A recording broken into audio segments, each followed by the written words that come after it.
Can I change the other person? That was the question asked. The answer is you can never change the other person. The other person will never change, and this is what we all try to do. We all want to change the other person, and that is the greatest mistake, the greatest irony. Never try to change others because you can never do that. A person, as long as remains clever, he tries to change the world.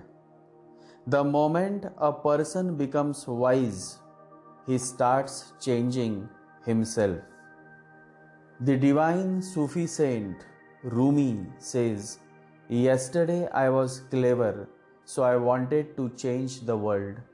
Today I am wise, so I am changing myself."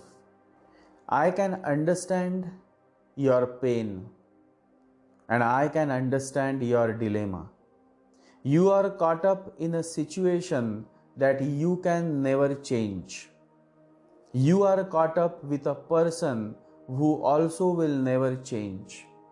What to do then? Be an individual.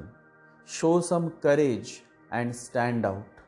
Rebel, because only an individual can rebel, can speak up, can voice out without fearing of any consequences. To be an individual is the hardest thing in this world, because nobody likes you to be an individual. Everybody wants to kill your individuality and to make a ship out of you. I have seen, and I want to share from the bottom of my heart, that in offices, at home, at places, wherever you will go, there are people who live their whole life by being a ship. And then there are people, men and women, who rebel, who voice out, who will take risks but will never compromise. These men and women are the real individuals. They have something in them, and it is called dignity and the self-respect. They are the real men and real women, men of steel, individuals. Try to find your individuality, your integrity, and make the effort of not compromising. Because the more compromise, the less you are an individual. Always remember this. A man who goes on compromising can never live his life as an individual. Never tolerate the arrogance and insensitivity of your boss. Never tolerate injustice and never tolerate nonsense people. The more you tolerate, the more they will dominate you. This is how people exploit. This is how people dominate. They are not responsible. You are responsible because you remained mum. You remained silent. Martin Luther King says, "Our lives begin to end the day we become silent about things that matter." People are running around with their horoscopes to overcome such situations that are caused by their own silence. Rituals and remedies will not help. Your practical sense, your individuality, your courage to voice your concerns and opinions is what going to matter and help you to overcome this situation. Just the way for minor scratches and injuries you don't have to visit a doctor, similarly for such situations you don't have to visit an astrologer. And I say it, maybe I am the only one who can say it in spite of being an astrologer. Because reality is a reality and I live by being real. And whosoever is real is condemned ferociously because the society can never stand the truth. Always remember, and I say it to all my genuine listeners and followers and fellow travelers, that society will never like you if you are saying the truth. This is the same society who crucified Jesus. This is the same society who caused much trouble to Sai Baba. This is the same society who forced Sita into exile. You see, the society hates the truth. The society hates the individual. The society hates the individual. The society wants you to mix with the crowd, to fit with the crowd. Stop being yourself. Just be a carbon copy of the ideal that the society has determined is how a person should be. It has not asked you how you would like to be. The ideals are determined by others. You are simply victims. Every individual on the earth is a victim of the crowd. Never follow the crowd. Lions lead. Be a lion. Be a lioness. Roar and voice your opinion and your thoughts without thinking of what other people will say. That's being yourself. That's being an individual. The greatest fear in the world is of the opinions of others. And the moment you are unafraid of the crowd, you are no longer a sheep, you become a lion. A great roar arises in your heart, the roar of freedom. Whether you are a daughter-in-law or a mother-in-law, if you don't like to do something, then simply say it and be firm on your stand. Never compromise. Compromise, the very word, is not in my vocabulary. Compromise is ugly. Rebellion is either or. It never compromises. How can truth compromise with lies? And so, I have always been saying to all those who have been trying to connect with me that if you are true, I am with you. But if I am true, then you will have to be with me without any conditions. Compromise is not my game. Only a man who wants to strengthen his ego will compromise. A man who is trying to overcome the ego will never compromise. The master says that the ego wants to remain. If we can use any means for the ego, anything that keeps it strong is right.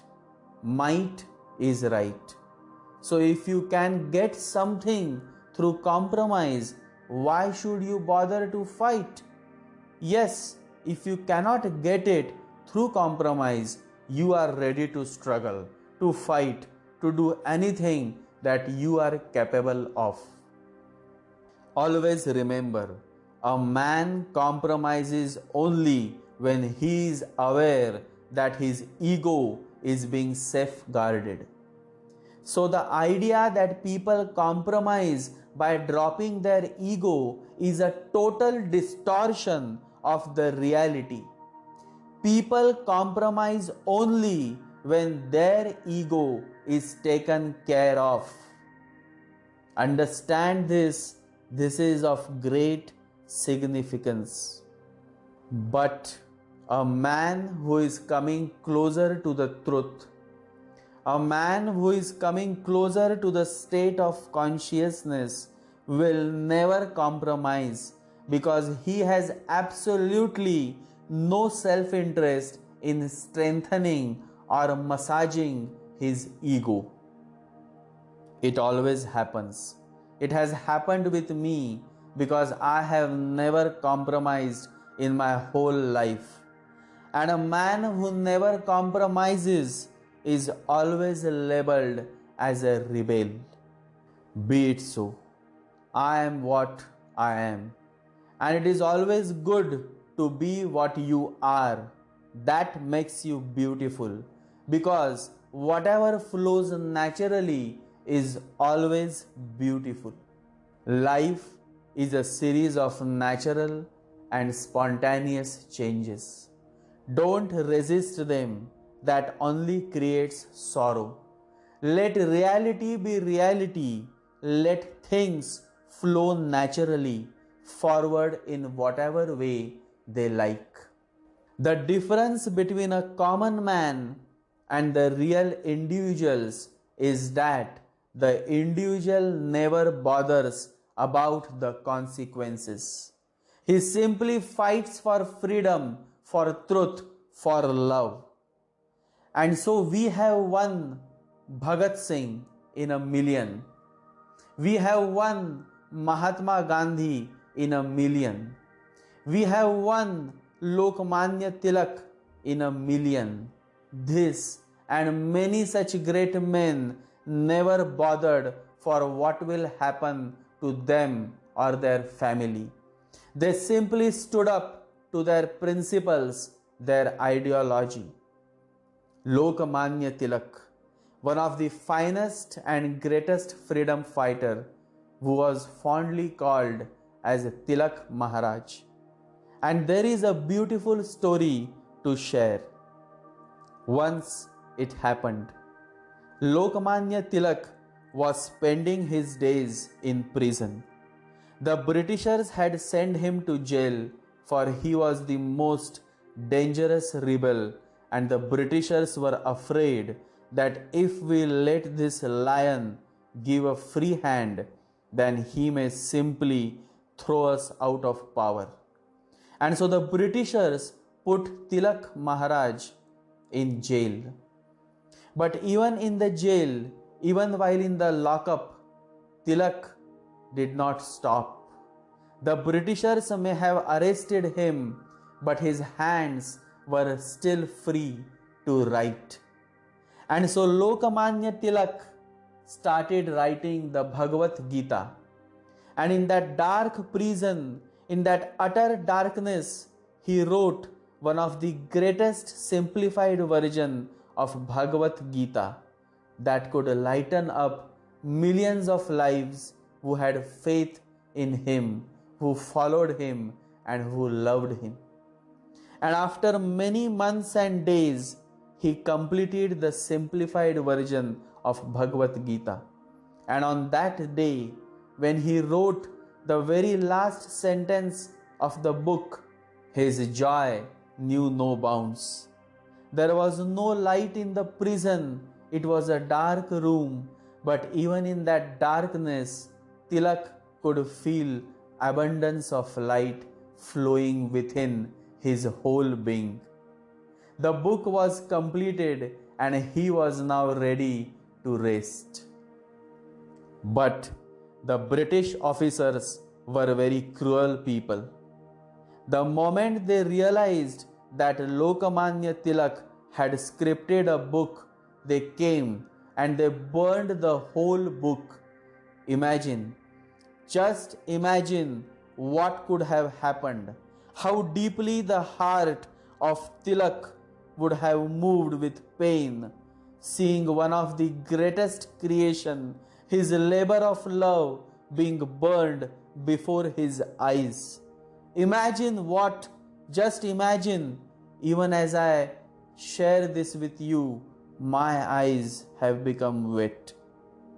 But Tilak was Tilak. Looking at the ceiling of that dark prison and seeing the book burned by the cruel British officers, Tilak said in Marathi, Punasya Shri Ganeshaya, meaning, no problem, let me start all over again. That was how this great man was. What a heart! What a never give up attitude! How to express this? I am short of words. I am speechless. A beautiful incident from which we all can learn so much, so much. I simply prostrate before his greatness. But the story does not end here. Lokmanya Tilak then started writing again, and after many months and days, he again completed the same book, and by then his time to come out of the prison had come. He was finally released from the prison, and then it is said that the first man whom Tilak gifted this beautiful book, Bhagavad Gita, was Sai Baba.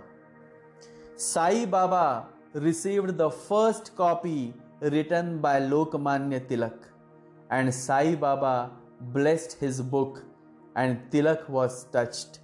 His eyes became wet. Very few words were shared between the two. When hearts connect, words are not required. The communication happens in silence. Real communication happens in silence, deep silence. Never tolerate injustice. Never tolerate discrimination. Never tolerate domination of others, and never try to change others, because others never change. Many have tried to change others and they all have failed miserably, because you can never change the world, but you can change yourself. How to change yourself? That must be your next question. You can change yourself when you allow change to happen within you, and you will allow change to happen only when you are willing to change. You see, unless there is an intense willingness, you cannot change. And once you are willing to change, you are ready. Once the readiness evolves within you, then nobody can stop you from changing. Action comes not from our thoughts, but from our readiness to act, to change, to transform. And so never think and never wait for other to change. Rather, get ready to change yourself. Your husband, your mother-in-law, or your wife will never change. But you can change yourself. You can tame your mind, and you can be more understanding. When you love, you simply love. Then you cannot say that I accept half and the other half need to change. When you love someone, you have to accept that person wholeheartedly, completely, with all his or her good qualities as well as not so good qualities. But that is not what the husband or wife does. That is not what the girlfriend or boyfriend does. The moment they start living together, they start changing the other person, and then the whole essence of love is lost. Because love blossoms only when there is total acceptance, total freedom. That is why I always say that if your girlfriend or boyfriend, if your husband or wife is meditating, then you also should meditate. Otherwise, you will remain behind while your partner will move ahead on the higher altitudes, and then your wavelength cannot match. Then the friction will happen, then the quarrels will begin. Relationship or marriage is like a boat in which both the husband and wife, boyfriend and girlfriend should balance the act by following same lifestyle. Only then the level of understanding between them remains the same, and as long as the level of understanding is the same, marriage or relationship continues to blossom. Understanding is not taught in any universities or schools. Understanding is something that one has to learn by turning inwards. Buddha says true love is born out of understanding. Changing yourself means scaling up the level of understanding within you. To understand everything is to forgive everything, says the Buddha. The more a person is understanding, the more you like him. The more a person can understand your feeling, the more you share with him. The more a person appreciates your sharing, the more you connect with him. You see, everything comes to that one word, understanding. And so, come you all and spend some time in meditation. The matters of this human world are very sensitive. You have to raise your awareness and become more understanding. And to raise your awareness, you all have to meditate. Meditation and understanding are synonymous.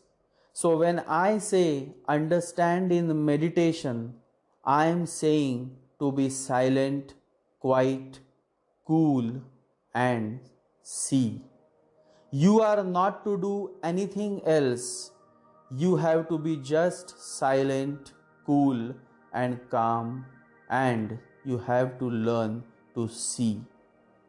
And understanding arises on its own accord. It is the fragrance of being silent. Always remember, in life you will meet many strange people who will become jealous of your success, who will unnecessary for absolutely no reason will try to cause harm to you, will cause to disturb you, but you always have to remain aware. Never let the noise on the outside disturb your inner peace. Let go, relax, and get back home to the source. Always remember, nothing lasts forever. Change is constant. Except change, everything else changes. So just flow with your life. Be more understanding and remove the very thought of changing others, because others can never change, but you can change. Always when you pray, you can say in your prayers, you can say to God that God, grant me the serenity to accept the people I cannot change, the courage to change the one I can, and the wisdom to know it's me. Let this beautiful prayer be always with you all, for it can help you to become more and more understanding. Close your eyes and remember to meditate every day. Meditate and always remember, you are not alone. Meditate.